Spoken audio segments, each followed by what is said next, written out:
Good morning dear students, class 9th subject social, ये economics का first lesson. Name is the story of Palampur village. The story of Palampur village is very interesting today. So class 9th में economics में ये 4th lesson होने जा रहा है। बहुत इंटरेस्टिंग लेसन है। So listen very carefully, watch very carefully.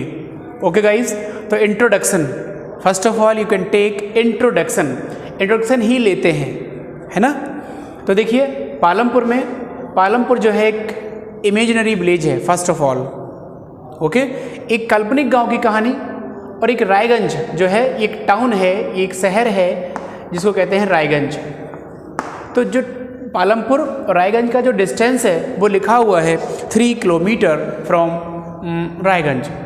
Raiganj की जो दूरी है पालमपुर से वो 3 किलोमीटर है। ये बहुत एक बड़ा टाउन है, ठीक है। इसमें many kinds of transportation over here. It means कई प्रकार का ट्रांसपोर्टेशन इस पर है, अवेलेबल है, ताकि पालमपुर के लोग रायगंज जाने के लिए वो ना करें, क्या ना करें, असहज महसूस ना करें, ठीक है, असहज महसूस ना करें। ये जो है सबसे बड़ी बात है कि पालमपुर से एक वेल मेंटेन जो सिस्टमेटिक ट्रांसपोर्टेशन है वो पालमपुर से रायगंज तक जाता है। मैनी टाइप ऑफ रिक्शास, टैंगोज, टांगा कहते हैं, तांगा जिसको कहते हैं, जीप्स, है ना। तो उस समय की बात है। अब बात करते हैं 80% upper class family over there. 80% लोग जो हैं वहाँ के, एक अपर क्लास मतलब होता है एक हाई सोसाइटी। दे कहना चाहिए मेजॉरिटी लैंड ओनर्स, मतलब जमींदारों की संख्या ज़्यादा है। 80% लोग हैं, यही लैंड ओनर्स भी हैं। मेरी बात समझ आ रही होगी।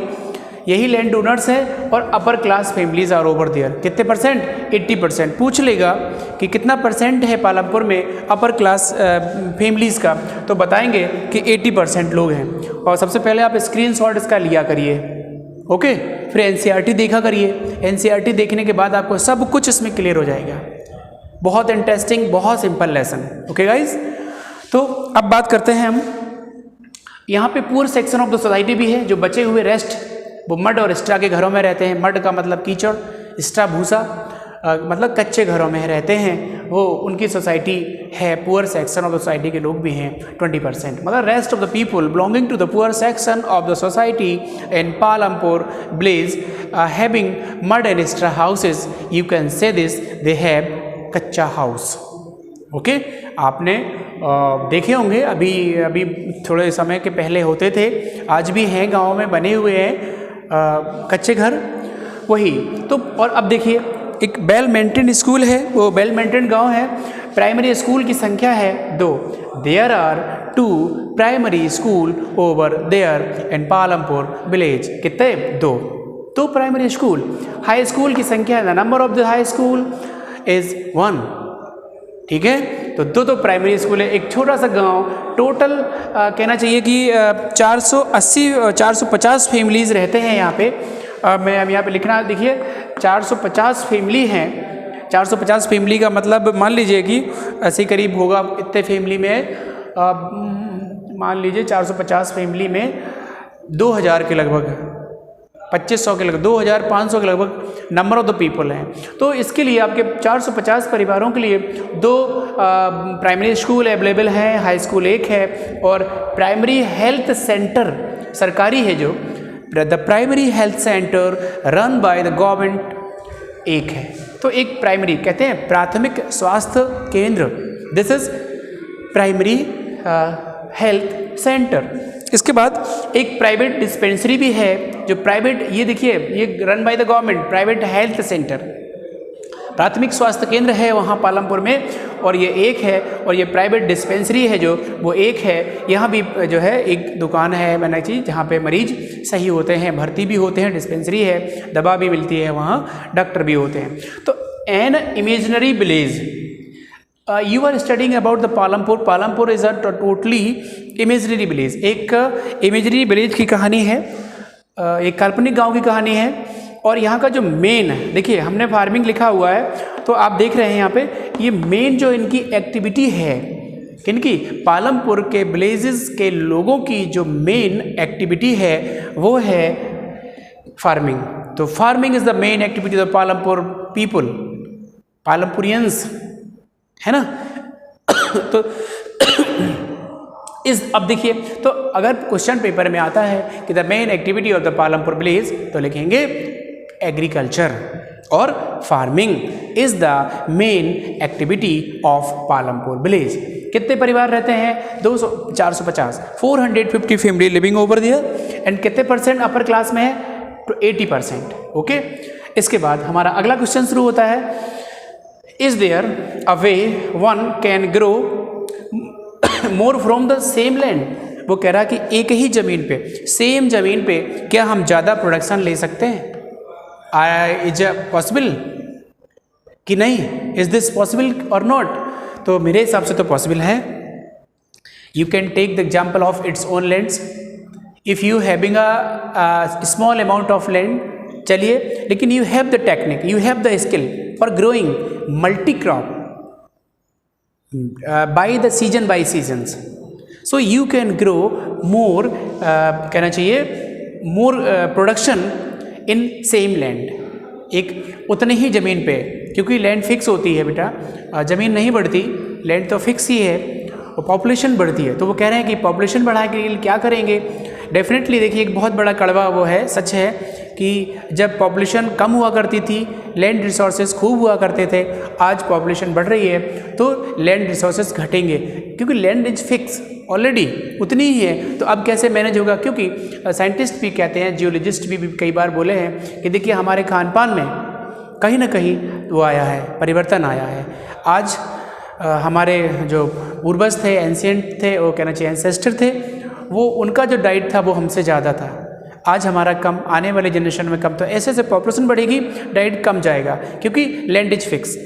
नेचर का रूल है कि वो तो बैलेंस बना के चलेगा ना, आपको ऐसा, हमें ऐसा कुछ करेगा ताकि हम उतना नहीं खाएंगे। According to the production, according to the production ही सब कुछ होगा, ये समझ लीजिए। तो यहाँ पर कुछ बिगड़ने वाला नहीं है, इसीलिए control the population, and population भी हो तो स्किल्ड हो, नॉन स्किल्ड ना हो, mostly highly skilled population. Okay, तो सबसे बड़ी बात है, यहाँ पे बात कर रहे हैं हम सेम लैंड की। क्या सेम लैंड पे ज़्यादा प्रोडक्शन हो सकता है? तो बिल्कुल हो सकता है। अब देखिए, एक क्वेश्चन है, ये ऑर्गेनाइजेशन ऑफ प्रोडक्शन। ये ऑर्गेनाइजेशन ऑफ प्रोडक्शन, प्रोडक्शन के लिए कैसे कैसे ऑर्गेनाइजेशन चाहिए, क्या क्या चाहिए? तो कह रहा there are 4 type of requirement for production. दुनिया में चाहे जहाँ अगर प्रोडक्शन होना है तो 4 प्रकार के, कहना चाहिए, रिक्वायरमेंट या 4 प्रकार की ज़रूरतें होनी चाहिए। फर्स्ट ऑफ ऑल क्या चाहिए? सबसे पहले आपको, if you want to agriculture, if you want to started the farming over here, so what was the need of firstly? आपकी प्रथम दृष्टया सबसे पहली नीड क्या होगी? सबसे पहला जो है उसकी रिक्वायरमेंट क्या होगी? वो क्या होगी? देखिए, सबसे पहली रिक्वायरमेंट होगी आपकी लैंड्स, जो है जमीन। ठीक है, तो lands is the first requirement of the people if they want to start the farming और एग्रीकल्चर ओवर हियर और देयर। यहाँ वहाँ कहीं भी कृषि शुरू करने के लिए सबसे पहले ज़मीन की रिक्वायर होती है ना, इसीलिए first we need the lands. पहला ऑप्शन क्लियर हुआ, फिल हुआ। Second, capital. If we need the lands, so I need labour also. जब ज़मीन चाहिए तो कैपिटल चाहिए। इकोनॉमिक्स में कैपिटल मनी को कहते हैं। ओके, ये कैपिटल है, ये पैसा भी चाहिए। We require the money for purchasing land, तो वी नीड द मनी। अब हमें कैपिटल चाहिए। दूसरी चीज़, अब हमें चाहिए क्या? फिजिकल कैपिटल चाहिए। फिजिकल कैपिटल जो काम करे, ऐसी कैपिटल जो फिजिकल कैपिटल, मतलब जो काम करे, वो फिजिकल कैपिटल हो गई। और ह्यूमन कैपिटल, ये लोग हो गए। ठीक है, तो people are the human capital. और ह्यूमन कैपिटल में आप देख रहे हैं, उसमें वो लिख रहा है knowledge and enterprises. Human have the knowledge, human has the skill and enterprises also.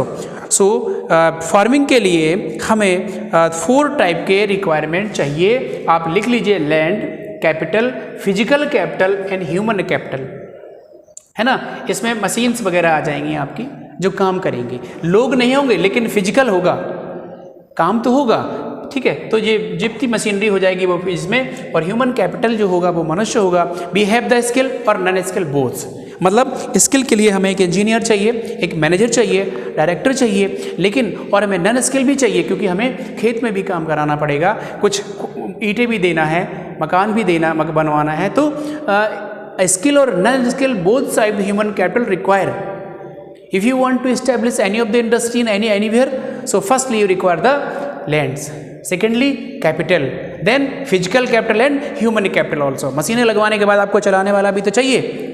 आपने अनस्किल्ड पीपल को कोई एक मशीन ऑपरेट करने के लिए दे दी, वो चला नहीं पाएगा, फिर क्या करेंगे। तो we want the skill people और अ ह्यूमन कैपिटल चाहिए, फिजिकल कैपिटल चाहिए, कैपिटल चाहिए और lands require for the production in the world, दुनिया में कहीं भी। Palampur is a farming in a Palampur. अब देखिए, अब हम बात कर रहे हैं, अभी तो पालमपुर को एक इंट्रोडक्शन दे रहे थे, अब पालमपुर में कैसी ज़मीन है, कैसी हम लोग फार्मिंग कर रहे हैं। तो look here, farming in Palampur. ये देखिए अगला question, farming in Palampur. Palampur में फार्मिंग, वो कह रहा है लैंड इज फिक्स्ड सिंस 1960, 1960 से वो कह रहा है कि आज लगभग 60 ईयर कंप्लीटेड दिस स्टोरी। जो स्टोरी लिखने के 60 वर्ष से भी पहले, वो कह रहा है 1960 से ये जो कहना चाहिए कि विलेज है, यहाँ पे ज़मीन है वो उतनी ही है, नो एक्सटेंशन, कोई ज़मीन की कोई बढ़ोतरी नहीं हुई है, कोई बढ़ावा नहीं मिला है, मतलब जितनी थी उतनी ही है। ये तो मैंने पहले ही बोला है बेटा कि जो लैंड्स हैं वो फिक्स हैं, हमारे रिसोर्सेज हैं वो फिक्स हैं। So we need the resource for surviving, but we have the duty, सबसे बड़ा कर्तव्य है हमारा, हम ड्यूटी ना बोलें, हिंदी में बोल दें कि हमारा कर्तव्य है रिसोर्सेज को संरक्षित करना। The duty of the people that have conserve the resource को कंजर्व करें। और कंजर्व कैसे करेंगे, हम दौड़ेंगे नहीं, भागेंगे नहीं, हम किसी से कहेंगे नहीं। सुनिए, कहेंगे एक अलग तरीका है, लेकिन सबसे पहले कंजर्व करने के लिए be use the resource according to our need.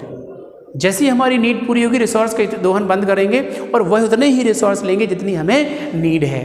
So this is a way for conservation of the resource. ये बात पूरी दुनिया में पता होना चाहिए, ये बात हर एक को पता होना चाहिए कि we have the sufficient resources for survive, जीवन चलाने के लिए, जीवन चलने के लिए हमें रिसोर्सेज होने चाहिए। लेकिन अब ओवर यूटिलाइज नहीं तो डिग्रेडेशन शुरू हो जाएगा और फिर हम चले जाएंगे उसकी तरफ, हैं। तो सबसे बड़ी चीज़ है लैंडेज फिक्स हो गई यहाँ। तो कह रहे हैं 75% लोग जो है हमारे कहना चाहिए डिपेंड है फार्मिंग पे। तो वहाँ की जो 75% पीपल हैं वो हैं पूरी तरीके से फार्मिंग पे डिपेंड करते हैं। और कह रहा है कि 1960 से कोई वो नहीं हुआ, एक्सपेंशन नहीं हुआ। और ड्यूरिंग द रेनी सीजन, जो फसलें हैं वहाँ पे यहाँ पे जो रेनी सीजन में है वो उगा लेते हैं वहाँ के कौन से खरीफ की फसलें, जैसे पैडी है, धान है ना। और इसके बाद खरीफ के बाद उगा लेगा आपका व्हीट जाड़ों में, और रबी पोटैटो ऑल्सो। तो many type of the production over here by the Palampur village कि लोगों ने बहुत अच्छे से मेंटेन किया है। ये अच्छी इलेक्ट्रिसिटी अवेलेबिलिटी बहुत अच्छी है यहाँ, वेल कनेक्टेड विलेज है, रायगंज के करीब है, ठीक है। जो टाउन है यहाँ के लोग बहुत खुश हैं क्योंकि यहाँ पे अवेलेबिलिटी ऑफ द रिसोर्स और वर्किंग बहुत अच्छी है। So thank you guys. ये पालमपुर का लेसन जो है वो अभी पहला वॉल्यूम है इसका जो नेक्स्ट पार्ट होगा वो हम अगले वीडियो में आपको दे देंगे। Thank you.